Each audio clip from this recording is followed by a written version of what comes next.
Field Exchange is a project we're really proud of. It came out of realising that farmers need a place to be able to communicate and build community together, and also that they're getting very little information about more sustainable ways to farm.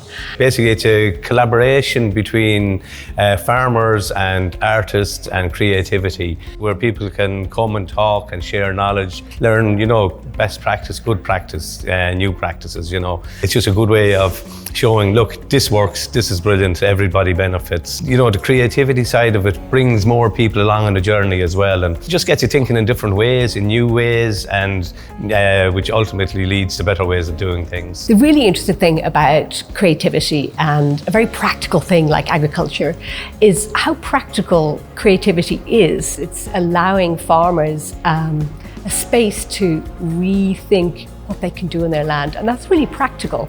So it's not about finger wagging, it's not about forcing an argument on people, it's about producing a space that people can actually have time to reflect, talk together, and come to a new understanding and new practices.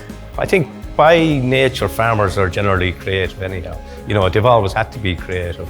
But I think maybe a lot of that creativity was lost with the advance of industrial agriculture.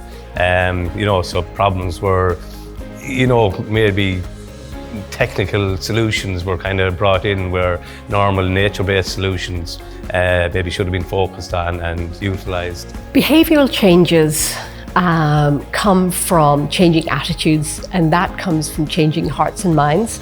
So we had the most beautiful music performances and art exhibitions and craft workshops and mindfulness walking. We had a whole range of things happening at our Field Exchange Festival at the end of August.